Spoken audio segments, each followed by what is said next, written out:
আমি চাই যে তুমি এটাকে ইসলামিক স্টেট করো, কোরআন হাদিস এখানে বাস্তবায়ন করো।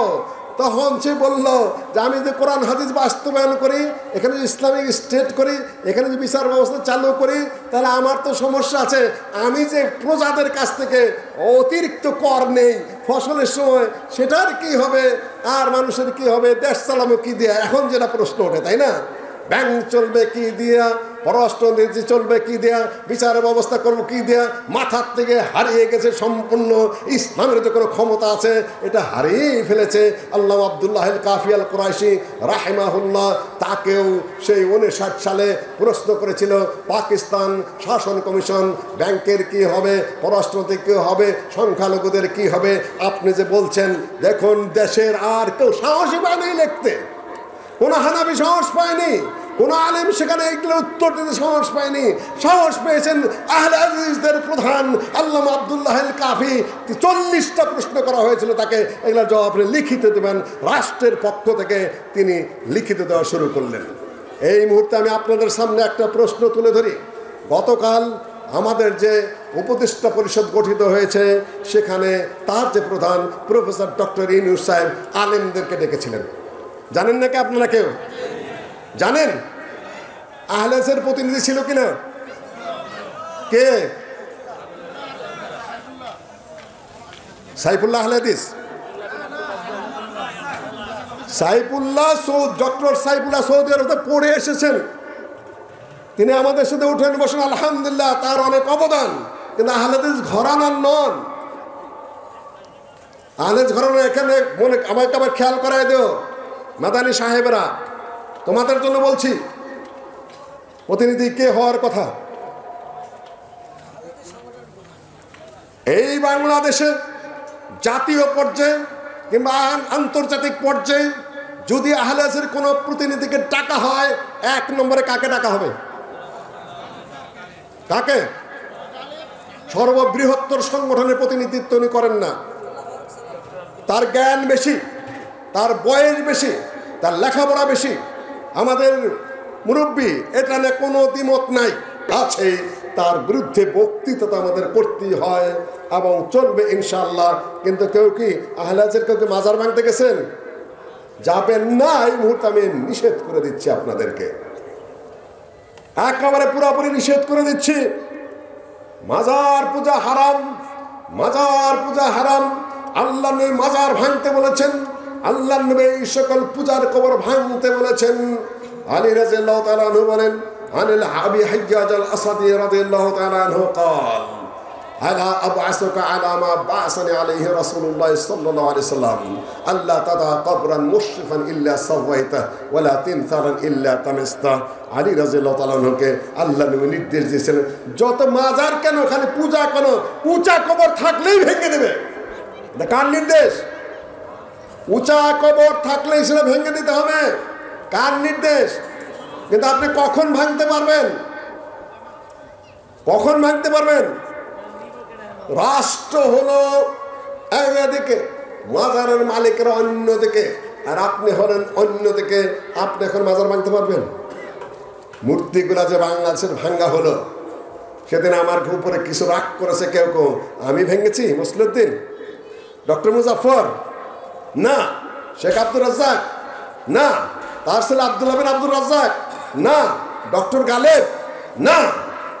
ভাঙলো কারা? ভাঙছে কে? ছাত্র জনতা ভেঙেছে। কোথায় সাহস পেল? কোথায় শক্তি পেল? তারা ঐক্যবদ্ধ হয়েছিল, তারা পাওয়ার সংগ্রহ করেছিল। জনগণকে এমনভাবে তারা ব্যবহার করতে পেরেছে যে তারা ভেঙে খান খান করে দিয়েছে। আর রাষ্ট্রীয় শক্তি ছাড়া, রাষ্ট্রীয় পাওয়ার ছাড়া যত কিয়ামত পর্যন্ত বক্তৃতা করেন, একটাও ভাঙতে পারবেন না। ভাঙলে আপনি আইনের কাছে মরে যাবেন। যে জাতি যদি সচেতন হওয়ার ইচ্ছা থাকে, 2-400 নিয়ে সচেতনতার উদ্যোগ হয়ে যেতে পারে। আর লক্ষ জনতা যদি ঘুমিয়ে থাকে, আর আমি যদি সেখানে চিৎকার করে বক্তৃতা করি, সেটা গোরস্থানে বক্তৃতা করার চেয়ে তেমন উন্নত মানের কিছুই না। কাজে জিরো থেকে শুরু করারই প্রয়োজন রয়েছে মনে হচ্ছে। এতদিন বক্তৃতার পরে, এতদিন আলোচনার পরে, এতদিন চিৎকারের পরে এই দেশের প্রতি, এই জাতির প্রতি, এই মানুষগুলোর প্রতি আমাদের কতটুকু ভূমিকা প্রকাশ পেয়েছে? চুপ করে আছেন, বুঝে উঠতে পারেননি এখনো। সম্মানিত উপস্থিতি,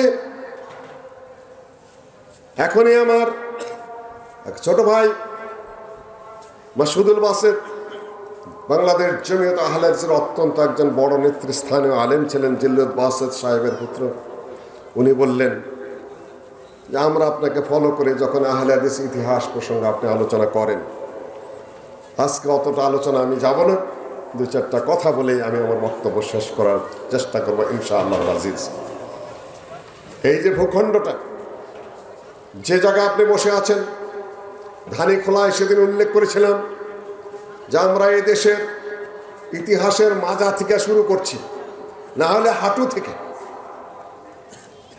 এমনভাবে আলোচনা করছে আমাদের শিক্ষিত মানুষেরা, আমাদের নেতারা, আমাদের দায়িত্বশীলরা, মনে হয় যেন একটা গর্ধব, একটা নির্বোধ, একটা হাম্মর। ইতিহাসের মাজাকে সে মনে করেছে মাথা। দল অন্ধতা তাকে আরো টোটালি অন্ধ করে ফেলেছে। ইতিহাসের সূচনা কবে থেকেই বাংলাদেশের, এখানে কত বংশ শাসন করেছে পূর্ব থেকে।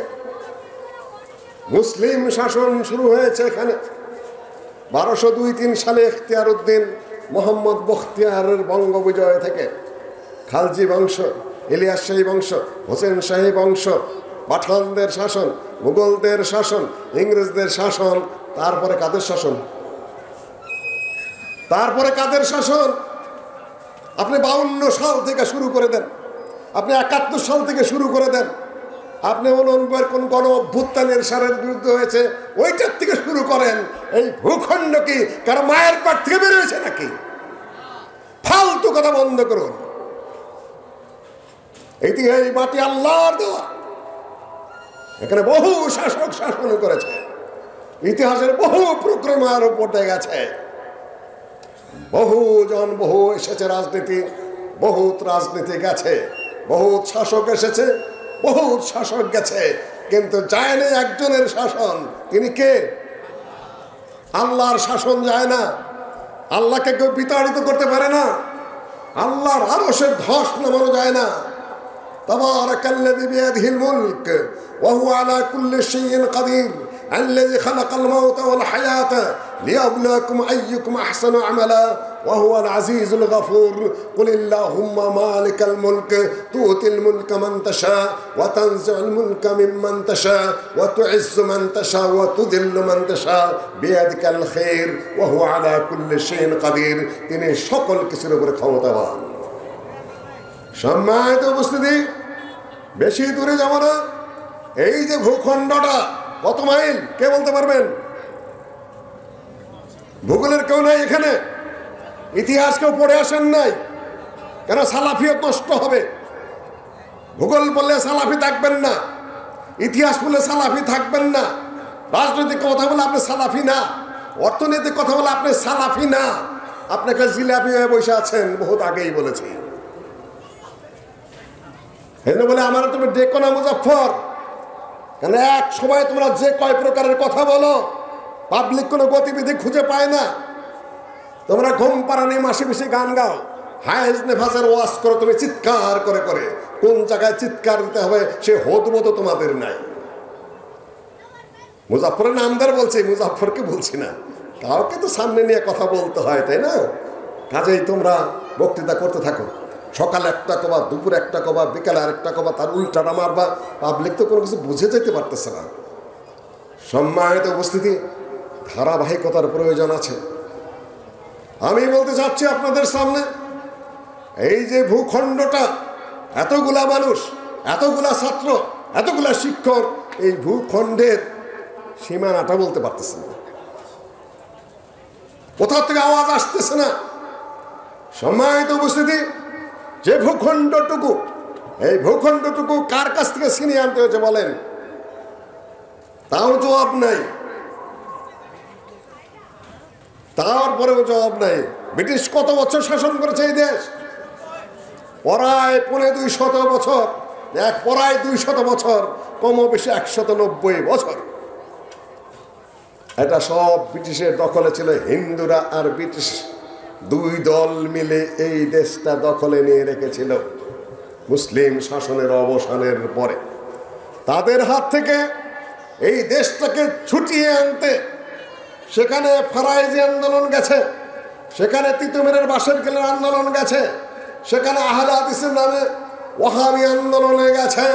এই বাংলা থেকে নিয়ে আফগানিস্তান পর্যন্ত গোটা ভূখণ্ডের মধ্যে তথাকথিত ওয়াহাবি আন্দোলন, যেটা আহলে হাদিস আন্দোলন, তাদের পদচারণে গেছে। শত শত শাহাদাত বরণ করেছেন, শত শত মানুষকে জেলে দেওয়া হয়েছে, শত শত মানুষের সম্পদ বাজেয়াপ্ত করা হয়েছে, শত শত মানুষকে গৃহহারা করা হয়েছে, শত শত মানুষকে আন্দামান দ্বীপপুঞ্জে পাঠানো হয়েছে। কিছু কিছু বংশধর এখন আন্দামানে রয়ে গেছে। বাঙালিদের সেই যোদ্ধাদের পূর্বপুরুষদের কিছু কিছু বংশ এখনো আফগানিস্তানে রয়েই গেছে। আপনি ইতিহাস কোথার থেকে শুরু করেন? কোন ভূখণ্ডে দাঁড়িয়ে ইতিহাস আপনি কোথার থেকে শুরু করেন? বেয়াকুফ কোথাকার, বেয়াদব কোথাকার, কোথার থেকে পেলেন এই ভূখণ্ড? সম্মানিত উপস্থিতি, আহলে হাদিসরাও কথা বলতে জানে না। নিজেরা যদি নিজেদের কথা না বলো, অন্যরা তোমাদেরকে বলে দেবে না। সেদিন পিনাকি ভট্টাচার্য বলছে সেই ফ্রান্স থেকে যে সর্বপ্রথম এই দেশে পুলিশি নির্যাতন যেটা, সেটা আহলে হাদিসের উপর হয়েছে, তথাকথিত ওহাবিদের উপর হয়েছে। একটা বইয়ের রেফারেন্স নাম বলেছে ডক্টর মুইন খানের লেখা, সেটা আমার ভাগনা ডক্টর মনসুর, তাকে বললাম যে বইটা তুমি সংগ্রহ করে দাও, ও আমাকে সংগ্রহ করে দিয়েছে। পুলিশি নির্যাতন কি নতুন শুরু হয়েছে নাকি এদেশে? সেই ইতিহাসও দীর্ঘ শত শত বছর আগের ইতিহাস। সেই ভূখণ্ডে আমরা বসত করি। তাদের উদ্দেশ্য ছিল এই ভূখণ্ডটা ইংরেজদের কাছ থেকে, হিন্দুদের কাছ থেকে ছিনিয়ে নিয়ে যে ভূখণ্ডটা প্রতিষ্ঠিত করা হয়েছে 1947 সালে, তার নেতাকে ছিলেন তাও জানেন না। তারা সবাই আহলে হাদিস। মাওলানা আকরম খাঁ, আল্লামা আব্দুল্লাহ আল বাকি, কাফি আহলে হাদিস নেতারাই ছিলেন। আজকে আমার সালাফি বন্ধুরা, নব্য সালাফিরা বলে রাজনীতি হারাম। তোমার বাপের কাছে হালাল ছিল, তোমার দাদার কাছে হালাল ছিল, তোমার 14 গোষ্ঠীর কাছে হালাল ছিল। তুমি কোন গোরাদেবের কসু বিদ্যা শিখে আসছো? তুমি খালি হারাম হারাম ফতোয়া দিয়ে যাচ্ছ। তুমি ওয়াজ করো হারাম খেয়ে, ওয়াজ করো হারামের ঘরে, পয়সা নাও হারামের, চান্দা তুলো হারামের, হারামের পয়সায় মাদ্রাসা, হারামের পয়সায় মসজিদ, আর আহলে হাদিসের কথা আসলে হারাম হারাম। থামেন থামেন, তাই না? দ্বিমুখী নীতি চলছে সমাজে পরিষ্কার ভাবে। দ্বিমুখী নীতির থেকে আমাদের ফিরে আসতে হবে। সম্মানিত উপস্থিতি, যে আয়াত দুটো তেলাওয়াত করেছি, সেই আয়াত দুটার আলোকে কয়েক মিনিট কথা বলে আমি আমার বক্তব্য শেষ করে দিচ্ছি। বাচ্চাটা কোরআনের আয়াত তেলাওয়াত করছিল, মুহাম্মাদুর রাসূলুল্লাহ, মুহাম্মদ হলেন আল্লাহর রাসূল, ওয়াল্লাযীনা, মুহাম্মাদুর রাসূলুল্লাহ, মুহাম্মদ আল্লাহর রাসূল, তার সাথে যারা ঈমান এনেছেন সাহাবীগণ, ওয়াল্লাযীনা মাআহু আশিদ্দাউ আলাল কুফফার, তারা কাফেরদের বিরুদ্ধে হলো বলিষ্ঠ, আশিদ্দা, রুহামাউ বাইনাহুম, তারা পরস্পর হলে পরস্পরের প্রতি মমতাশীল, মায়াশীল। মাসালুল মুমিনিনা ফি তাওয়াদ্দিহিম ওয়া তারাহুমিহিম, মুমিনদের সাথে মুমিনদের সম্পর্ক এমন, পরস্পরের ভালোবাসা, পরস্পরের মহব্বত, পরস্পরের প্রতি পরস্পরের আন্তরিকতা। ফি তাওয়াদ্দিহিম ওয়া তারাহুমিহিম কাল জাসাদিল ওয়াহিদ, একটা দেহের মতো। ইজাস্তাকা মিনহু উদবুন ওয়াহিদ, যদি একটা অঙ্গ দেহের কোনো জায়গায় কষ্টকর হয়ে পড়ে, কেটে যায়, ফেটে যায়, আহত হয়, সারা দেশ, যে সারা দেহ জর্জরিত হয়ে পড়ে, সে ঘুমাতে পারে না, সে খেতে পারে না, সে রেস্ট নিতে পারে না। মুসলিমের হলো এই উদাহরণ। সারা পৃথিবীর মুসলিম এক দেহ। সম্মানিত উপস্থিতি, আজকে সারা পৃথিবীর মুসলিমদেরকে যদি আপনি লক্ষ্য করেন, তারা, তাদের মধ্যে কতটা বন্ধুত্ব, তাদের মধ্যে কতটা আন্তরিকতা, তাদের মধ্যে কতটা মহব্বত রয়েছে। কিছুদিন আগেই যে ঘটনাগুলো ঘটে গেল, কতটা মহব্বতের পরিচয় কে দিয়েছে? কতটা মহব্বতের পরিচয় কে দিয়েছে? কতটা ভালোবাসার পরিচয় কে দিয়েছে? কতটা আন্তরিকতার পরিচয় কে দিয়েছে? এই দেশের রাজনৈতিক দলগুলো শাসন করে, তাদের নীতি, তাদের নৈতিকতা, তাদের আদব, তাদের আখলাক, তাদের ওঠা বসা, তাদের কথাবার্তা, তাদের চিন্তা চেতনা, পারস্পরিক যে আচরণ, একজন আরেকজনের জানা যায় পর্যন্ত যায় না। একজন আরেকজন ঘাড় ঘুরে অপর দিকে তাকিয়ে থাকে। ইসলাম শিখেছে আপনি সালাম করবেন, ইসলাম শিখেছে আপনি সালামের জবাব দিবেন। ইসলাম বলেছে কয়েকটা জিনিস আপনার জন্য ফরজ, যদি দেখা হয় সালাম করবেন, সালাম দিলে জবাব দিবেন, দাওয়াত দিলে দাওয়াত গ্রহণ করবেন, আর যদি হাঁচি দেয় আলহামদুলিল্লাহ বলে ইয়ারহামুকাল্লাহ বলেন, ইত্যাদি ইত্যাদি। যে আপনার উপরে ওয়াজিব, আপনার এই গান্ধা রাজনীতি করা ওয়াজিব না মুসলিমদের প্রতি, মুসলিমদের যে হক, যে নির্দেশ আল্লাহ নবী দিয়েছেন সেইটা ফরজ? কোনটা? জবাব নেই, বোঝেন না কিছু, তাই না? কোনটা জরুরি? আল্লাহ নবী আপনাকে কি শিখালো, আর আপনার এই পচা রাজনীতি আপনাকে কি শিখিয়েছে? সংশোধনের প্রয়োজন। সম্মানিত উপস্থিতি, মুহাম্মদুর রাসূলুল্লাহ والذين معه أشداء على الكفار رحماء بينهم تراهم ركعا سجدا يبتغون فضلا من الله ورضوانا سيماهم في وجوههم من أثر السجود। সিজদার কারণে তাদের কপালে দাগ থাকে, এটাই পর্যন্ত থাক। الذين مكناهم في الأرض أقاموا الصلاة وآتوا الزكاة وأمروا بالمعروف ونهوا عن المنكر ولله عاقبة الأمور। তোমাদের মধ্যে যাদেরকে আল্লাহর পক্ষ থেকে ক্ষমতা দেওয়া হয় তাদের প্রধান কাজ কি? রাষ্ট্রে ক্ষমতা যারা যাবে মুসলিম ভূখণ্ডে, তাদের প্রধান কাজ কি? আকামুস সালাহ। প্রথম কাজ হলো সালাত বাধ্যতামূলক করে সেটা কায়েম করা। আকামুস সালাহ, আসসালাহ আসসালাহ। 7 বছর 10 বছর থেকে নিয়ে মৃত্যুর আগ পর্যন্ত কোনো ব্যক্তি কোনো মুসলিম কান্ট্রিতে ব্যান নামাজি থাকতে পারবে না। এই জন্য এই ভূখণ্ড স্বাধীন করা হয়েছিল ইংরেজদের কাছ থেকে। এই জন্য হিন্দুদের কাছে ছুটানো হয়েছিল। তখনকার নেতৃবৃন্দ অধিকাংশ এই ধরনের ছিলেন যে এই রাষ্ট্র ইসলামিক হবে, এখানে ইসলামিক শাসন ব্যবস্থা কায়েম হবে, কোরআন এবং সুন্নাহ অনুযায়ী রাষ্ট্রটা চলবে। না হলে ভারতের সাথে মিশে চলতে সমস্যা কি ছিল? আমাদের কি সমস্যা ছিল? ভারতে মুসলমান আছে না, ওরা নামাজ তো পড়েই, অত রোজা রাখেই, ওরা তো হজ করেই, ওরা নিজেরা যাকাত দেয়। তা আমার এই স্বাধীন ভূখণ্ডের দরকারটা কি? স্বাধীন ভূখণ্ডের দরকার এইটা যে নিজের ভূখণ্ডে নিজে আমি কায়েম করতে পারবো। কোরআন এবং হাদিস কেউ আমাকে বাধা দেওয়ার নেই। সম্মানিত উপস্থিতি, খুব জোরে জোরে বক্তৃতা করি আমরা, খুব জোরে জোরে ওয়াজ করি। নবী মুহাম্মদ সাল্লাল্লাহু আলাইহি সাল্লাম কাবার ঘর থেকে মূর্তি কখন ভাঙতে পেরেছেন? কে বলতে পারবেন? কত হিজরি? 8ম হিজরিতে মূর্তি ভেঙেছেন। আজকাল যারা যে মাজার ভাঙ্গা শুরু হয়েছে, তাই না? কিছু কিছু মাজার ভাঙ্গা যাচ্ছে। আমি শাসন করে দিচ্ছি, সরকার কিন্তু অ্যাকশনে যাবে। আন্তর্জাতিক জগৎ বাধ্য করলেও করবে, বর্তমান সরকারের বাধ্য হলেও করবে। সরকার কিন্তু অ্যাকশনে যেতে বাধ্য হবে, কেননা মাজার এটা অন্য সম্পত্তি। শিরক যদি হয়েও থাকে, শিরক আছে, তার বিরুদ্ধে বক্তৃতা আমাদের করতেই হয় এবং চলবে ইনশাআল্লাহ। কিন্তু কেউ কি আহলে হাদিসের কেউ কি মাজার ভাঙতে গেছেন? যাবেন না। এই মুহূর্তে আমি নিষেধ করে দিচ্ছি আপনাদেরকে, একেবারে পুরোপুরি নিষেধ করে দিচ্ছি। মাজার পূজা হারাম, মাজার পূজা হারাম। আল্লাহ নবী মাজার ভাঙতে বলেছেন, আল্লাহ নবী এই সকল পূজার কবর ভাঙতে বলেছেন।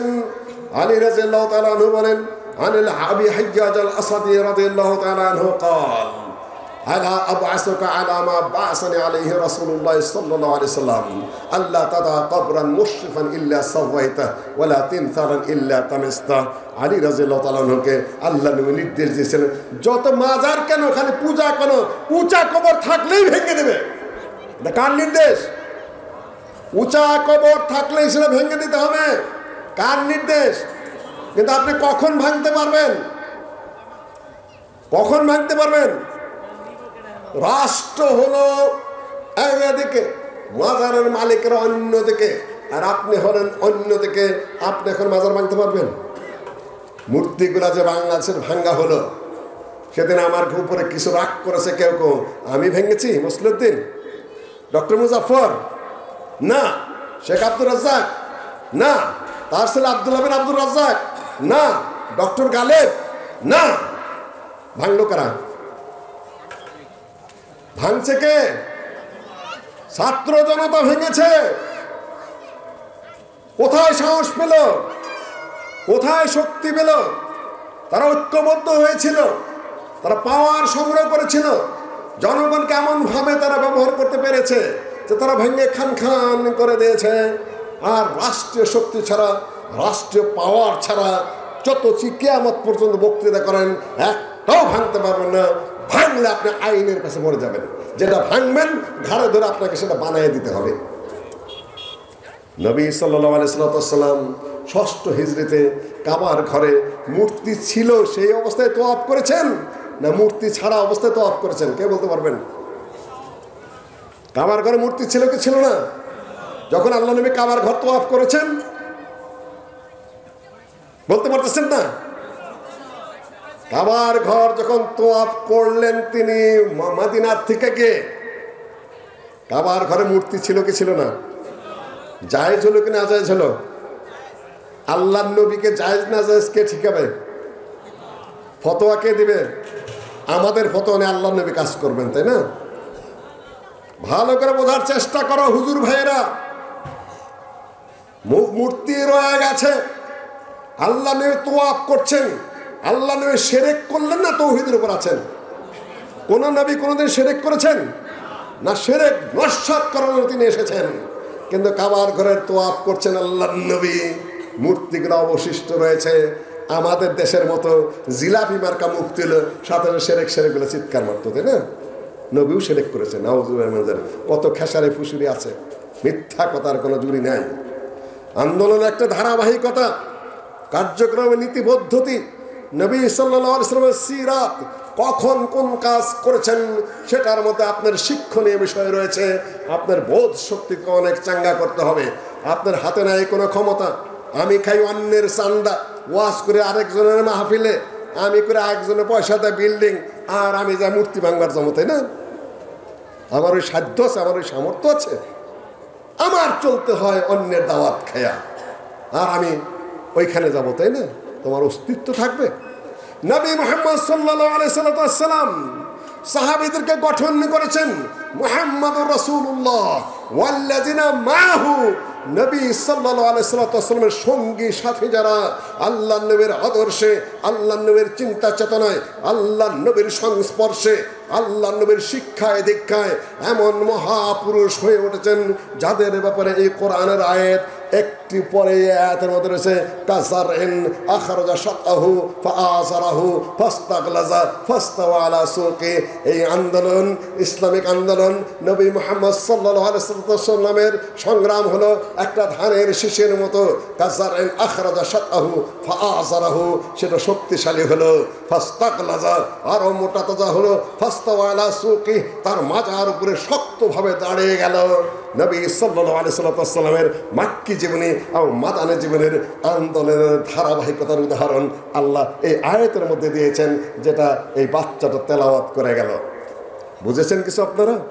ফাস্তাওয়া ফাস্তাগলাযা আলা সুকি লিউজিবাল কুফফারা নাবাতুহু, যেটা দেখলে কাফেরদের হিংসা হয়, যেটা দেখলে কাফেরদের বিদ্বেষ হয়, যেটা দেখে কাফেররা মনে করে যে আমাদের বিরুদ্ধে এরা আবার কারা দাঁড়িয়ে যাচ্ছে।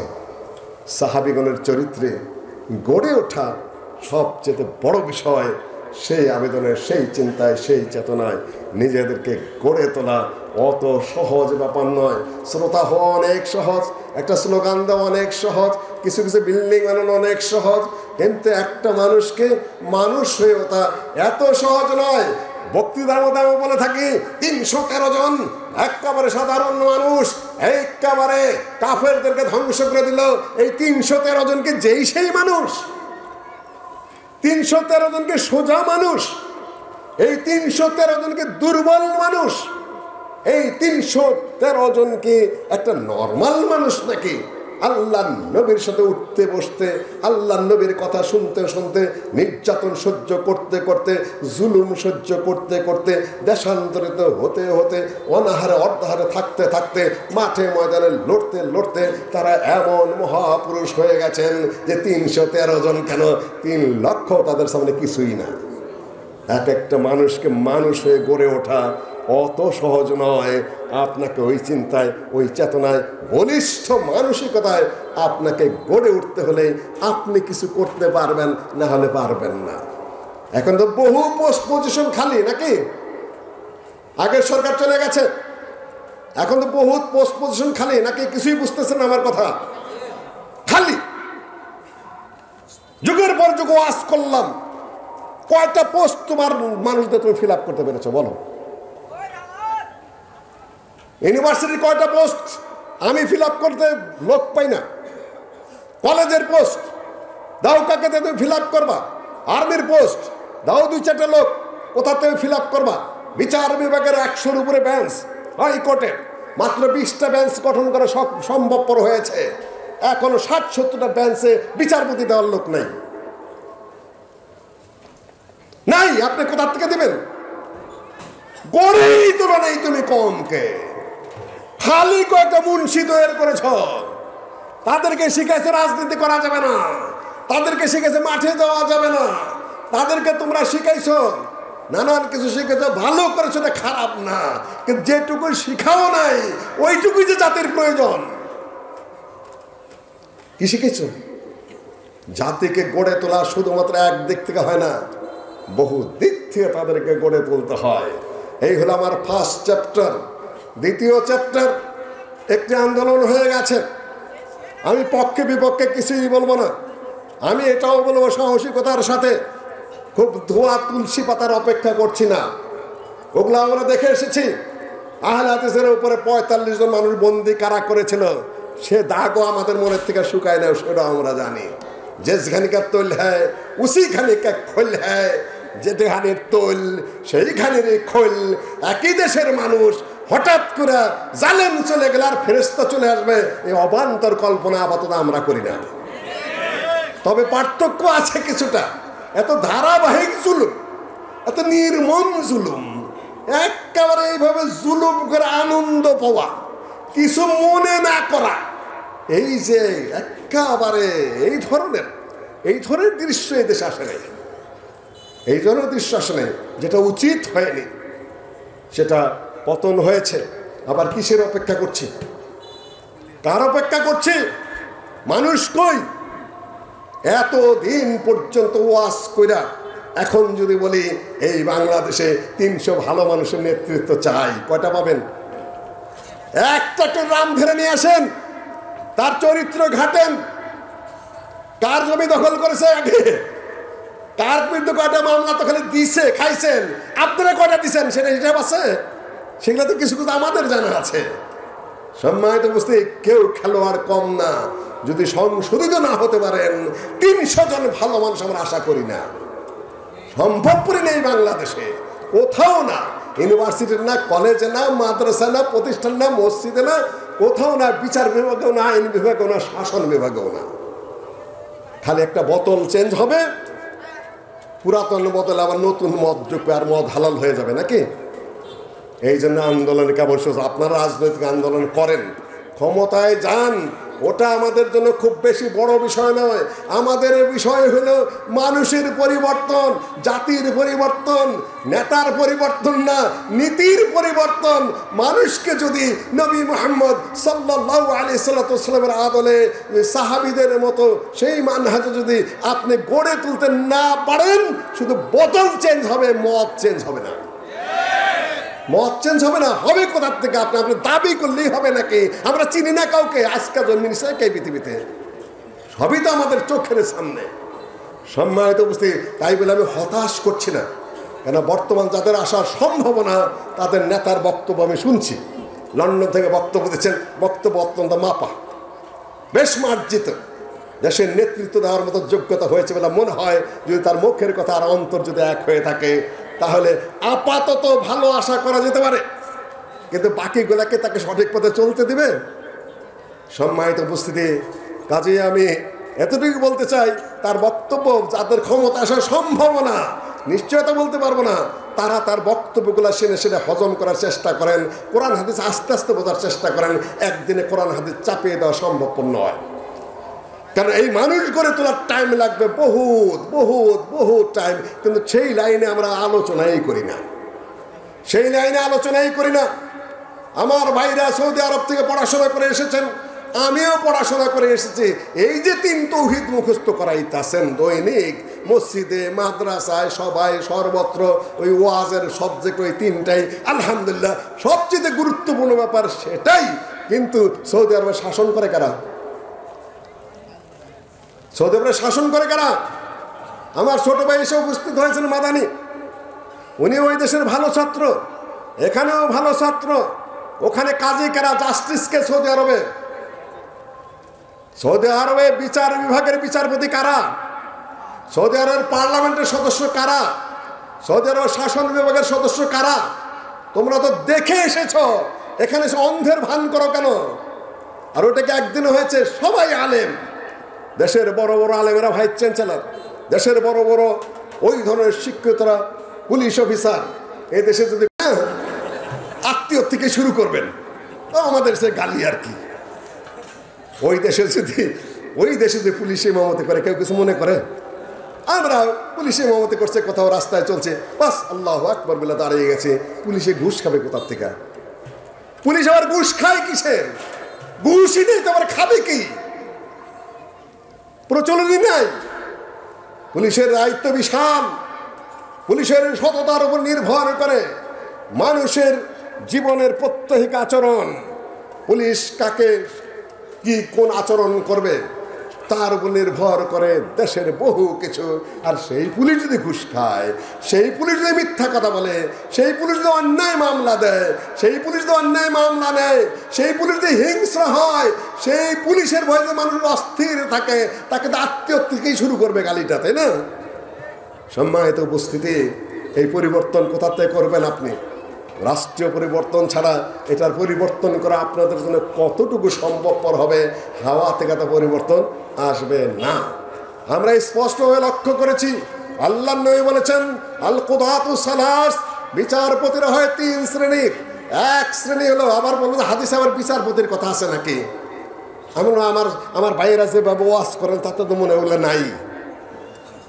আল কুদাতু সালাস, বিচারকরা কয় প্রকার? 3 প্রকার। এক প্রকার হলো বিচার জানে না, দলিল প্রমাণ জানে না, তার জ্ঞান নেই, কিন্তু বিচার করে, তার পিছনে সঠিক হয় সেটা ব্যাঠিক, সেটা বাতিল করে দিয়ে আবার যে জজ ভালো জানে তাকে দিয়ে বিচার করতে হবে, যদি রায় একও হয়। আমি বুঝাইতে পারছি আপনাকে? যে বিচারের নিয়ম জানে না, কোরআন জানে না, হাদিস জানে না, কিভাবে বিচার করবে সে নিয়ম তার জানা নাই, ইসলামিক আইন কানুন সে জানে না, সে যদি বিচার করে তার বিচার যদি সঠিক হয় সেই বিচার মানা যাবে কিনা? সে বিচার বাতিল, কেন সে না জানে বিচার করেছে, সঠিক হলেও বাতিল। আরেকবার গঠন করতে হবে যারা জানে তাদেরকে দিয়ে, এটা শরীয়তের আইন। 2, জানে কিন্তু ভুল বিচার করে, ঘুষ খায়, দুর্নীতি করে, ডেটের পরে ডেট দেয়, অমানুষ বর্বর। এই দেশে যেটা হয়ে গেল, ছাত্ররা মাঠে নেমেছে, কার ছেলেবেলেকে আটকাইতে পারছেন? আমি জানিও না, আমার বাচ্চা কাচারা সব মাঠে মানে দৌড়াইতেছে, আমার জানা নাই। হঠাৎ করে পুলিশ যখন এসে বাড়িতে উপস্থিত, গ্রামে পুলিশ চলে গেছে, আমার বাসায় এসে পুলিশে কার্ড দিয়ে গেছে, ওইখানে ফোন করতেছে, আপনার অমুক ছেলে অমুক মেয়ে সমন্বয়ক কিনা, ঢাকা বিশ্ববিদ্যালয় না জাহাঙ্গীরনগর বিশ্ববিদ্যালয়। আমি তো একটা করে উত্তর, আমি তো কিছুই জানি না, কে কাকে ঠকাবে? আমি তো সালাফি করা না, তাই না? আমার তো এগুলো জানার কথা না। পোলাপান তারা অত বেশি সালাফি না, তাদের গায়ের মধ্যে এখন রক্ত আছে, তাই বলে আমার সালাফি রাগ করো না। আমার খুব ক্ষোভ আছে তোমাদের প্রতি, কিছুটা তোমাদের বক্তব্যের বিরুদ্ধে। আমি তো জানি না, খাঁটি সালাফি হও। এই যে সৌদি আরব দেখতে পাচ্ছি, সেখানে দিনে দুপুরে তারা কবর পূজা করতো, জাহিদুল্লাহ খাত্তাবের কবর পূজা হতো না, সেখানে শাসক জালেম করতো না, সেখানে কি যাকাত ব্যবস্থা বন্ধ ছিল না, সেখানে কি অন্যায়ভাবে কর আদায় হইতো না, সেখানে কি ইসলামিক বিচার ব্যবস্থা যে ছিল না। সেখানে ইমাম মুহাম্মদ বিন সৌদ, তারপরে আরো অন্যান্যরা তখন ওই দেশগুলো শাসন করত। পূর্ব এলাকার নজদের আইয়া ওয়াইনিয়া শাসন করত। সেখানে মুহাম্মদ বিন আব্দুল ওয়াহাব রাহিমাহুল্লাহ আসলেন, খাঁটি তাওহীদের বাণী নিয়ে আসলেন, খাঁটি সুন্নতের বাণী নিয়ে আসলেন, সব কিছু সংস্কারের বাণী নিয়ে আসলেন। নিজ এলাকার যে তাকে বললেন সেই শাসককে, এলাকার শাসককে, যে আপনি ইসলামিক শাসন ব্যবস্থা পুনরুদ্ধার করুন, আল্লাহ আপনাকে রহম করুন। প্রথম মেনে নিলেন, সেনাপতি সুলাইমান মানতে চাইল না। তারপরে উনি সেখান থেকে চলে গেলেন আরেক দেশে, রাইয়ার শাসনকর্তা যেখানে মুহাম্মদ বিন সৌদ, সেখানে গিয়ে তার এক ঘনিষ্ঠ শাগরিদ সুয়াইলেমের ঘরে গিয়ে উঠলেন। সুয়াইলেমের ঘরে থাকা অবস্থায় আমির মুহাম্মদ বিন সৌদের স্ত্রী ইনি বললেন, ইনি কিন্তু অনেক বড় শায়েখ, ইনি কিন্তু অত্যন্ত বুজুর্গ দিনদার মানুষ, এনার প্রসঙ্গে জানি, ইনি আসছেন আপনার বাড়ির কাছে, আপনি সেখানে যান, সম্মান দেন তাকে ডাকাইন না। স্ত্রী বলছে, মুহাম্মদ বিন সৌদ রাহিমাহুল্লাহ, মুহাম্মদ বিন সৌদ না, ইমাম মুহাম্মদ বিন আব্দুল ওয়াহাব রাহিমাহুল্লাহ, আমরা রাহিমাহুল্লাহ বলবো, তিনি এসেছেন তার দেশ থেকে, তার প্রদেশ থেকে, আরেক প্রদেশ থেকে তাকে তাড়িয়ে দেওয়া হয়েছে, তিনি চলে এসেছেন সুয়াইলেমের ঘরে, তিনি আশ্রয় নিয়েছেন। মৌদি হল মুহাম্মদ বিন সৌদ, তিনি যে শাসক, তার স্ত্রীর নাম। তিনি বললেন, অনেক বড় শায়েখ, অনেক দিনদার মানুষ, খুবই সাহসী, ইসলামিক রাষ্ট্র প্রতিষ্ঠার কথা বলার কারণে সেই দেশের তার এলাকার শাসক তাকে বের করে দিয়েছে দেশ থেকে। আপনি স্বয়ং যাবেন, তাকে ঘরে ডাকবেন না, কেন এটা বেয়াদবি হবে। দেখুন কত বড় মহিলা, কত বড় চিন্তার মহিলা, কত বড় বুদ্ধিমতী এবং দিনদার মহিলা।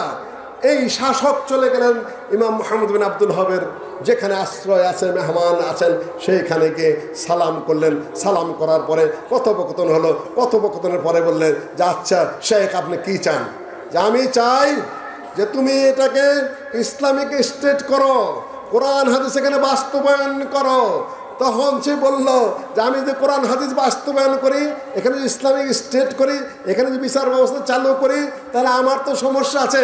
আমি যে প্রজাদের কাছ থেকে অতিরিক্ত কর নেই ফসলের সময়, সেটার কি হবে? আর মানুষের কি হবে? দেশ চালাবো কি দিয়া? এখন যেটা প্রশ্ন ওঠে, তাই না? ব্যাংক চলবে কি দিয়া, পররাষ্ট্রনীতি চলবে কি দিয়া, বিচার ব্যবস্থা করবো কি দিয়া? মাথার থেকে হারিয়ে গেছে সম্পূর্ণ। ইসলামের যে কোনো ক্ষমতা আছে এটা হারিয়ে ফেলেছে। আল্লামা আব্দুল্লাহ আল কাফি আল কুরাইশি রাহিমাহুল্লাহ, তাকেও সেই 59 সালে প্রশ্ন করেছিল পাকিস্তান শাসন কমিশন, ব্যাংকের কি হবে, পররাষ্ট্রনীতি কি হবে, সংখ্যালঘুদের কি হবে? আপনি যে বলছেন, দেখুন দেশের আর কেউ সাহসী পায়নি লিখতে, কোনো হানাফি সাহস পায়নি, কোনো আলেম সেখানে এগুলো উত্তর দিতে সাহস পায়নি। সাহস পেয়েছেন আহলে হাদিসদের প্রধান আল্লামা আব্দুল্লাহ আল কাফি। 40টা প্রশ্ন করা হয়েছিল তাকে, এগুলোর জবাব লিখিত দেবেন। রাষ্ট্রের পক্ষ থেকে তিনি লিখিত দেওয়া শুরু করলেন। এই মুহূর্তে আমি আপনাদের সামনে একটা প্রশ্ন তুলে ধরি। গতকাল আমাদের যে উপদেষ্টা পরিষদ গঠিত হয়েছে, সেখানে তার যে প্রধান প্রফেসর ডক্টর ইউনূস সাহেব আলেমদেরকে ডেকেছিলেন। জানেন নাকি আপনারা? কেউ জানেন আহলে হাদিসের প্রতিনিধি ছিল কিনা? কে? সাইফুল্লাহ আহলে হাদিস, সাইফুল্লাহ সৌদ, ডক্টর সাইফুল্লাহ সৌদি আরবে পড়ে এসেছেন। তিনি আমাদের সাথে উঠেন বসেন, আলহামদুলিল্লাহ, তার অনেক অবদান। কিন্তু আহলে হাদিস ঘরানার নন। আহলে হাদিস ঘরানা এখানে আমাকে আবার খেয়াল করাই দিও মাদানী সাহেবেরা, তোমাদের জন্য বলছি, প্রতিনিধি কে হওয়ার কথা? এই বাংলাদেশে জাতীয় পর্যায়ে কিংবা আন্তর্জাতিক পর্যায়ে যদি আহলে হাদিসের কোনো প্রতিনিধিকে ডাকা হয়, 1 নম্বরে কাকে ডাকা হবে? কাকে? সর্ববৃহত্তর সংগঠনের প্রতিনিধিত্ব উনি করেন না। তার জ্ঞান বেশি, তার বয়স বেশি, তার লেখাপড়া বেশি।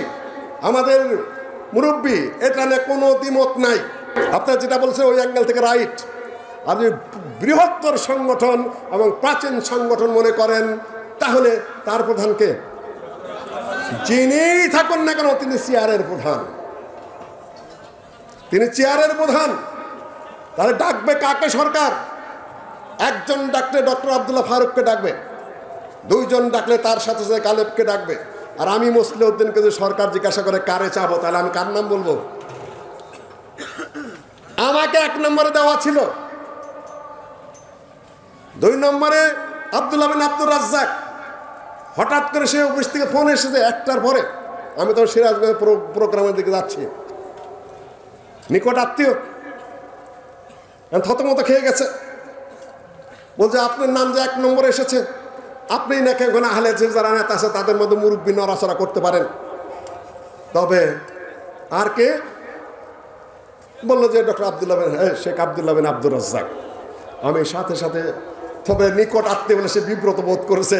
পরের দিন আবার পত্রিকা আবার কি কি লেখালেখি হয় যে নিকট আত্মীয় বইলা ডক্টর ইউনূসের পক্ষে নামটা দিয়ে দিচ্ছে, উপদেষ্টা আর কি। যাই হোক, আর বাকিটুকু বললাম না। এই জন্য আমি যে বিব্রত বোধ করছি, আপনি আসলে আমার পত্রপত্রে মেলা লেখালেখি হবে যে জামাই শ্বশুরে এগুলা হয়ে গেছে। আমি বললাম তুমি এখন আমার নামটা কেটে দাও, আমার জায়গায় বৃহত্তর সংগঠনের যিনি নেতৃত্ব করেন ডক্টর আবদুল্লাহ ফারুকের নাম দিয়ে দাও। দ্বিতীয়টা নিয়ে আর আমি কথা তুললাম না। আমাদের কমন সেন্স। আমি আমার নাম কেটে আরেকজনকে ঢুকালাম, আর তুমি এত বাচ্চা ছেলে, তোমার কমন সেন্স ধরলো না যে প্রতিনিধি কে হতে পারে। এটা বিবেচনা নিজের পয়দা করতে হবে, শিখতে হবে। এগুলা মুখপত্র কে হয় একটা সংগঠনে কোন দিকে, তোমার যোগ্যতা নিয়ে আমার কোনো দ্বিমত নাই, তোমার ব্রেন নিয়ে আমার কোনো দ্বিমত নেই, তবে তোমার কমন সেন্সের অভাব আছে। নিজেকে শুধরে নাও। কম ওইভাবে গঠিত হয় না, যার যার মতো মুখপাত্র হতে চলে না। ডক্টর আবদুল্লাহ ফারুক আমার চেয়ে বয়সে কম, অভিজ্ঞতা আমার চেয়ে মেলা কম, তারপরেও তিনি বৃহত্তর সংগঠনের প্রধান। আমি আমার নাম কাটিয়ে তার নাম বসিয়ে দিয়েছি। শিখার চেষ্টা করো। একটা কম একদিনই গঠিত হয় না। চিন্তা চেতনা, বিবেচনা বোধ জাতীয় পর্যায়ে, আন্তর্জাতিক পর্যায়ে আমাদের হতে হবে।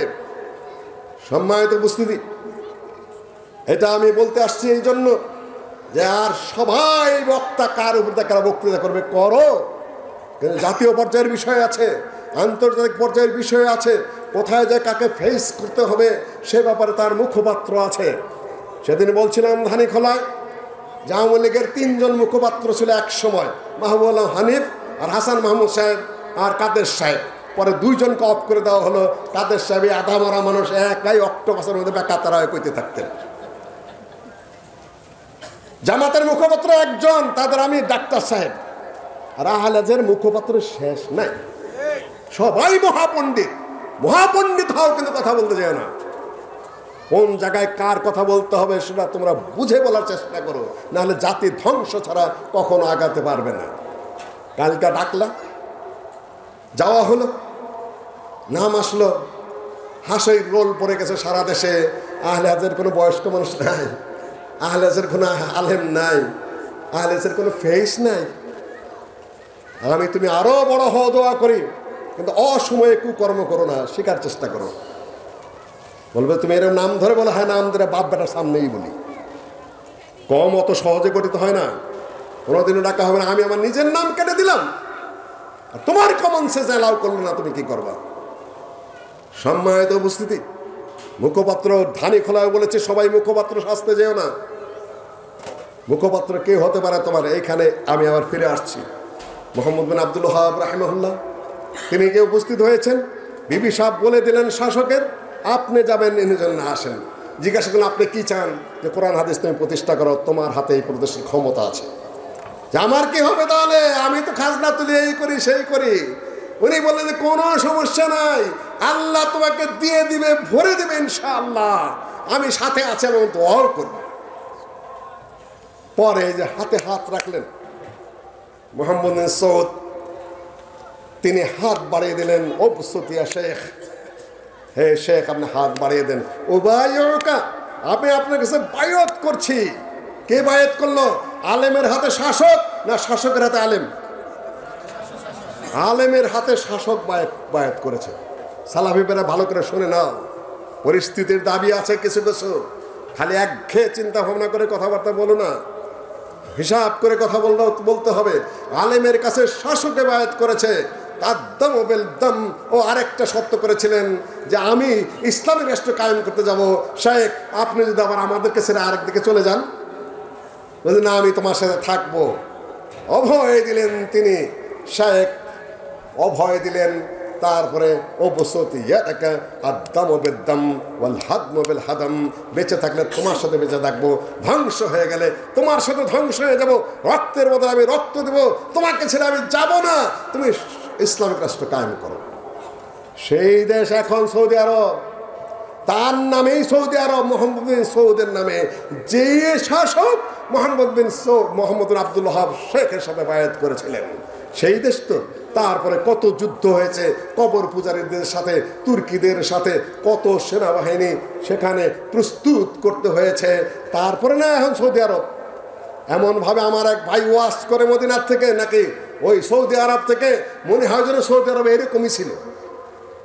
সেখানে চুরি, সেখানে ডাকাতি, সেখানে অন ইসলামিক সব কিছু, সেখানে কবর পূজা সবই ছিল। বহু সংগ্রাম করে, বহু তলোয়ার চালিয়ে, বহু রক্তক্ষয়ী আন্দোলনের পরে তারপরেই সৌদি আরব প্রতিষ্ঠিত হয়েছে। সালাফি ভাই আমার জিলাপি, তুমি ইতিহাস জানো? হঠাৎ করেই উদয় হয়েছে। আমার এখানে যেরকম ইতিহাসের মাজার থেকে শুরু করে 52 সাল থেকে, ওখানেও আমার বন্ধুরা ইতিহাস শুরু করেন হাঁটুর থেকে। ইতিহাস প্রথম থেকে পড়ে আসো, তাহলে তোমার সামনে ক্লিয়ার হবে। এই যে মাঝখানে শায়েখের সাথে সন্ধি হলো, এই বিশাল সৌদি রাষ্ট্র ইমাম মুহাম্মদ বিন আব্দুল ওয়াহাবের সেই সংগ্রামের ফল, যার সাথে শাসক যুক্ত হয়েছিলেন। শাসক যুক্ত না হলে কবর ভাঙতে পারতেন না। কবর ভাঙতে গেলে শাসক যুক্ত হতে হবে, ইসলামিক পাওয়ার হাতে থাকতে হবে। কুল জাআল হক ওয়া যাকাল বাতিল ইন্নাল বাতিলা কানা যাহুকা। খুব কঠিন ওয়াজ করিতাম না, কুল জাআল হক ওয়া যাকাল বাতিল। আপনারাও ছেড়ে দিয়েছেন, আমারও মাঝে মধ্যে ক্রুদ্ধ বক্তব্য আপনারা ছেড়ে দিয়েছেন। কিছু ভাঙতে পেরেছি আমরা? ভাঙলেন কে? কত হিজরিতে ভাঙলেন? যখন রাজনৈতিক পাওয়ার এসে গেল, পলিটিক্যাল পাওয়ার এসে গেছে, ক্ষমতা এসে গেছে, ওই সময়কার আয়াতেরা কুল জাআল হক ওয়া যাকাল বাতিল ইন্নাল বাতিলা কানা যাহুকা। আমার হাতে কোনো ক্ষমতা নাই, আমার হাতে কোনো পাওয়ার নাই, আমার হাতে রাষ্ট্রের কিছুই নাই, আমি সামিয়ানা ভাঙ্গে ওয়াজ করছি কুল জাআল হক ওয়া যাকাল বাতিল। কোরআন তেলাওয়াতের জন্য সওয়াব হবে ঠিকই, কিন্তু বক্তব্য তো হাওয়ায় উড়ে যাবে। কেন? আপনার ধারাবাহিক আন্দোলনে নাই, আপনার সিস্টেমে নাই। যার যার মতো আমরা নিজেকে প্রতিষ্ঠা করার জন্য গরম গরম বক্তৃতা করেই চলেছি। সম্মানিত উপস্থিতি, 3 নম্বর ধারা, সামনের কথা। এখন এইটা কয়েক মিনিট বলে আজকের জন্য আমি আমার বক্তব্য শেষ করতে যাব। এখন কি ঐতিহাসিক ধারা প্রক্রমে আমরা ব্রিটিশ যুগ গেছে আমাদের উপর দিয়ে, তারপর রাজনৈতিক আন্দোলনে গেছে। ব্রিটিশ কালের যে যুদ্ধ আহলে হাদিসের নেতৃত্বে ছিল, রাজনৈতিক আন্দোলন যেটা শুরু হলো 47 থেকে পরবর্তী আহলে হাদিসের নেতৃত্বে ছিল। 71 সালে আর একটা প্রেক্ষাপট, একটা রাষ্ট্র হলো, সেখানে সমাজতন্ত্র, ধর্মনিরপেক্ষতাবাদ ইত্যাদি ইত্যাদি চাপিয়ে দেওয়া হলো। যে জন্য মানুষ যুদ্ধ করে নাই, এই হারামের জন্য মানুষ যুদ্ধ করে নাই।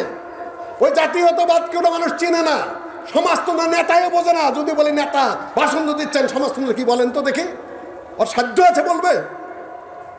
কিছুই না, খালি বকওয়াজ করে, খামাখা খুতবা পাঠ করে খাড়ায় খাড়ায়। 12 চাঁদের 13 খুতবা যেরকম হুজুররা পাঠ করে মেম্বারে দাঁড়াইয়া, ওই নেতা হুজুরে 12 চাঁদের 13 খুতবা পাঠ করে। সম্মানিত উপস্থিতি, তুমি সমাজতন্ত্রও বোঝো না, তুমি জাতীয়তাবাদও বোঝো না, গণতন্ত্রের ধারে কাছেও তুমি নাই, তুমি খালি খুতবা পাঠ করেই চলেছ। সম্মানিত উপস্থিতি, সেই যুগ গেল। এখন আরেকটা যুগ। বিএনপি আমলে বেশ কিছু সংশোধন আনা হয়েছিল, বিসমিল্লাহ সংযোগ হয়েছিল, এবং ইসলাম বিরোধী কোনো আইন ওইভাবে না থাকলেও অল অ্যাকশনের পিছনে আমরা আল্লাহর বিষয়টাকে একেবারে সংবিধানে লিপিবদ্ধ করেছিলেন। বক্তৃতাই মাঠে করতে পারি, কিন্তু সংবিধানের একটা অংশ চেঞ্জ করা তো সোজা না। আমি বক্তৃতা করতেছি না এখানে, এখন যদি বলি আমি সংবিধানে একটা অক্ষর চেঞ্জ করবো, আমি পারবো? সেটা কোথায় যেতে হবে? পার্লামেন্টে যেতে হবে, সেইভাবে চেঞ্জ করতে হবে।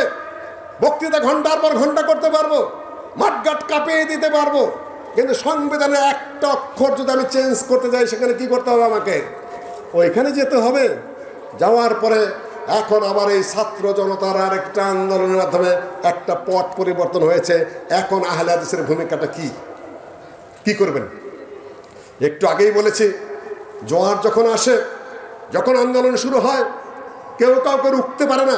৭১ যুদ্ধে জুয়ানকে মানে যুবকদেরকে, ছাত্রদেরকে বাবা মা আটকাইতে পারছে? আটকাইতে পারে নাই, এখনো কেউ আটকাইতে পারে না। এখানে বিএনপি ছিল, আওয়ামী লীগ ছিল, ছাত্ররা তার সাথে জড়িত ছিল, সেটা পরে প্রমাণিত হয়েছে। সেখানে আমাদের মতো সালাফিদের ছেলেপেলেরাও মাঠেই ছিল একটা। এখন আমাদের কি করতে হবে? এখন আমাদের কাছে একটা সুযোগ এসেছে, একটা সময় এসেছে কথা বলার মতো।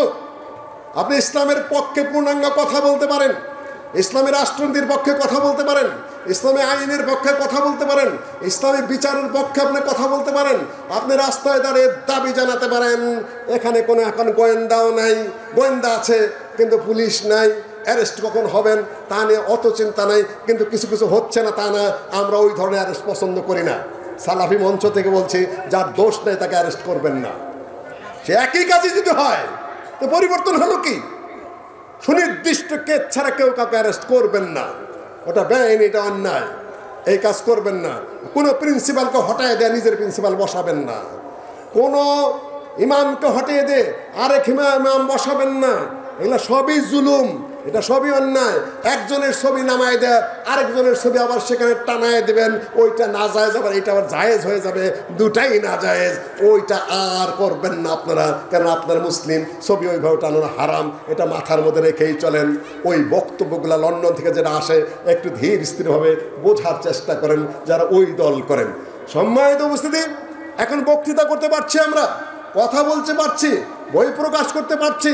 এখন আপনি জোরালোভাবে গোছালো কথাবার্তা বলুন, দেশ গঠনের কথাবার্তা বলুন, জাতিকে হেদায়েতের কথাবার্তা বলুন, বিচার বিভাগের সংশোধনের কথা বলুন, পুলিশ বিভাগের হেফাজতের কথা বলুন, সুন্দর লাইনের কথা বলুন।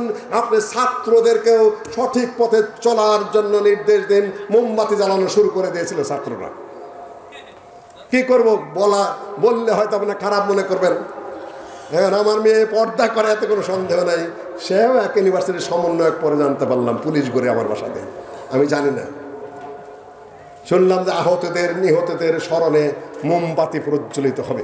আমি বললাম, তুই একটা আহলে হাদিস ঘরের মেয়ে, তোর বিশ্ববিদ্যালয়ে মোমবাতি প্রজ্বলন হবে? এ তো ভারতীয় সংস্কৃতি, যাওয়াতে খ্রিস্টান সভ্যতা নাজিল করতেছিস, বন্ধ কর। কিসের মোমবাতি প্রজ্বলন খ্রিস্টানদের? পরে বন্ধ হয়েছে। আমার কথাই বন্ধ হয়েছে এমন কথা আমি বলছি না। তোমরা যে একটা সরায় আরেকটা নো নেভার। তবে প্রস্তুত হও, যেহেতু তোমাদের মধ্যে কিছু সাহস দেখা গেছে, কিছু সততা দেখা গেছে, কিছু পরিশ্রম দেখা গেছে, মাঠে মধ্যে কাজ করতে দেখা গেছে, কিছু রাজনীতি অর্থনীতি তোমরা বুঝো বলে মনে হয়েছে। সততার পথে থেকে যদি 10 বছর কাজ করতে পারো, তাহলে এই দেশের জন্য একটা আশা বয়ে নিয়ে আসবে ইনশাআল্লাহ। আশা বয়ে আনবে, কারণ তারা আমাদেরই ছেলে, তারা আমাদেরই মেয়ে, তারা আমাদেরই সন্তানাদি। তারা যদি আমাদের চেয়ে ভালো হয়, দেশের জন্য কাজ করে, তাহলে সেটা দেশের জন্য মঙ্গল এবং দেশের উন্নতির জন্য কাজ করবে। লাস্ট পয়েন্ট বলে আমি আমার বক্তব্য শেষ করে নিয়ে যাচ্ছি। ইসকন নাম শুনেছেন আপনারা? ইসকন কি? ইসকন কি? ইন্টারন্যাশনাল কৃষ্ণ ভাবনা। কৃষ্ণকে চিনেন? কৃষ্ণকে আজ থেকে প্রায় 3000 বছর আগে ভারতের কংস রাজার ঘরের পেটের মধ্যে একটা সন্তান এসেছিল। সেই সন্তানটা চালান করে দিল যশোদার ঘরে। সেইখান থেকে সেই বাচ্চাটা বের হলো। সে তার জীবনটা হলো জেনার, তার জীবনটা হলো বেনা ব্যবসারের। 1600 গোপী নিয়ে সে চলাফেরা করতো। তার নাম নিয়ে হলো কৃষ্ণ ভাবনা। গীতার যে অধ্যায়, মহাভারতের একটা অধ্যায়, সেটা গীতা। অর্জুনের সাথে তাদের তথাকথিত কৃষ্ণ আকাশ থেকে অবতরণ করে কুরু পাণ্ডবের যুদ্ধে অর্জুনের সাথে এই এর মধ্যে চড়ে যে কথাবার্তা বলেছিল, সেটা নাম হলো গীতা। টিকে রেখেছে, গেরুয়া বসন পড়েছে, কপালে চন্দনা চর্চিত, গলায় রুদ্রাক্ষের মালা। দেখে মনে হয় কি একজন ব্রাহ্মণ, তাই না? নাম রেখেছে কি চিন্ময় ব্রহ্মচারী। আমার প্রশ্ন, তুমি ব্রাহ্মণ, তুমি ক্ষত্রিয়, না তুমি বৈশ্য, না শূদ্র? ব্রাহ্মণ ছাড়া ব্রহ্মচারী হয়? তুমি তো ব্রাহ্মণ না, তুমি দাস। কোন হিন্দু তাদের সাথে নেই। হিন্দুরা তাদের শাস্ত্র মেনে চলে। ব্রাহ্মণ, ক্ষত্রিয়, বৈশ্য, শূদ্র, আরে ভাই তুমি তো ব্রাহ্মণই না। আচ্ছা, তুমি তো ব্রাহ্মণ নও, তুমি ভাব কেন ধরেছ? এটা হলো একটা টোটালি একটা রাজনৈতিক এবং সন্ত্রাসী সংগঠন। কয়েকটা মানুষ, তারা ব্রাহ্মণ নয়, ক্ষত্রিয় বলে মনে হচ্ছে না, বৈশ্য হতে পারে, তারা এই দেশটাকে অন্যভাবে নিয়ন্ত্রণে বাইরের দিকে চালান দেওয়ার জন্য চেষ্টা চালাচ্ছিল। দুইটা কথা বলে আমি শেষ করব।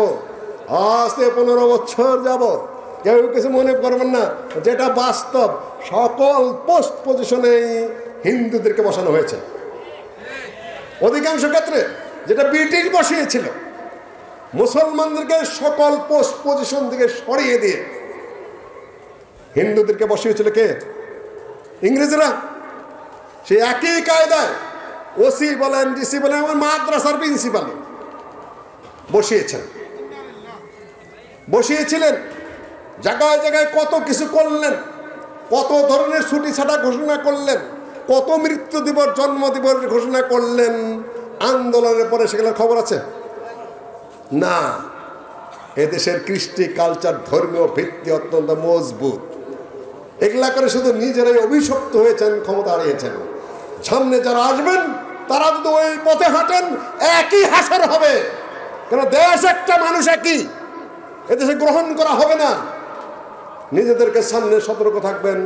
একটা ভারতীয় প্রতিবেশী দেশ, ভারত বলা যাবে না, বলতে হবে কি প্রতিবেশী দেশ। কূটনৈতিক শব্দ। প্রতিবেশী দেশের আধিপত্য আর ভিতরে অভ্যন্তরীণ ষড়যন্ত্র। ইস্কন কখনো হিন্দুদের প্রতিনিধিত্ব করে না। ওদের ব্রাহ্মণতন্ত্র যারা মন্দির, সেটাও হয় না। সেদিনে বলেছি, তোমরা মন্দিরে ফিরে যাও, রাস্তাঘাটে এই সকল গ্যাঞ্জাম করো না। সংবিধান অনুযায়ী তোমাদের অধিকার আছে, এদেশে বেঁচে থাকার অধিকার আছে, সম্পদের অধিকার আছে, চাকরির অধিকার আছে, সকল অধিকার সংরক্ষিত রয়েছে। আবার আন্দোলন কিসের? যারা মাঠে নেমেছ তারা মন্দিরে চলে যাও, এবং হিন্দুদেরকেও ধোকা দিও না, মুসলিমদেরকেও ধোকা দিও না। বলুন, ভারতের সংবাদ মাধ্যম নিয়ে অনেক চিৎকার শুরু হয়েছে। এনে ভয় পাওয়ার কিচ্ছু নাই। ওখান যে যুদ্ধ করে আমরা স্বাধীন করেছি, এই দেশ স্বাধীন হয়েছে, ওখান থেকে কি করবো না? কিছুই করতে পারবো না। জাতি যদি ঐক্যবদ্ধ হয়। কয়েকজন সাংবাদিক, কয়েকজনই এখানেও যারা ধরা পড়লো, আমাদেরই ছাত্র, আইইউসির ছাত্র, আমি যেখানে বিশ্ববিদ্যালয়ের শিক্ষকতা করি, তাকে যারা মেরেছে তারা কারা? ওরা নেতৃত্বে আছে, কিন্তু অধিকাংশই খাতনা করা ব্রাহ্মণ। খাতনা করা ব্রাহ্মণ বুঝেন তো? ওদের সাথে উঠে বসে, কিন্তু মুসলমানের ঘরে জন্ম নিয়েছে। অধিকাংশ তারাই অ্যারেস্ট হয়েছে। খাতনা করে আর ব্রাহ্মণদের সাথে যেতে যায় না। আহলে হাদিস যারা, তাদের দৃষ্টি আমি বিশেষভাবে আকর্ষণ করে চলছে। সামনের কথা হলো আমাদের আকীদা, আমাদের আমল, সহিহ হাদিসের উপর কথাবার্তা ইত্যাদির মধ্যে আমরা অটল থাকবো। আর এই যে ভূখণ্ডটা আহলে হাদিসের বিশেষ নেতৃত্বে ইংরেজদের কাছ থেকে স্বাধীন হয়েছিল, সেই পথে আমরা আবার সম্মিলিতভাবে আন্দোলনটাকে এগিয়ে নিয়ে 10, 20, 50 বছর পরে কীভাবে পূর্ণাঙ্গ ইসলামিক স্টেট কায়েম করতে পারি, সেই ব্যাপারে আমাদের চিন্তা চেতনাটাকে একেবারে গতি পাওয়াতে হবে। ডক্টর আবদুল্লাহ ফারুক ভাই একটু দেখতে, কালকার ঘটনার একটু কথা বলেছি, সাক্ষী উনি, ওনাকে ফোন করে বলেছে আমার নাম কেটে আপনার নাম ঢুকিয়ে দিলাম। কথা সত্য কি মিথ্যা বলেন, না হলে আপনারা আবার বলবেন যে তুমি উল্টা সমালোচনা করলেন। সিস্টেম আসতে হবে। সামনের এইটুকু বলে আমার ভাইয়েরা যারা আমার বক্তব্য শুনে খুব নারাজ হয়েছ, আমি নারাজের জন্য বলি নেই, ডিসিপ্লিনের জন্য, গুছিয়ে আসার জন্য আমি আমার শক্ত কঠোর কয়েকটা কথা বলে গেলাম। আসসালামু আলাইকুম রহমতুল্লাহি ওয়া বারাকাতুহু।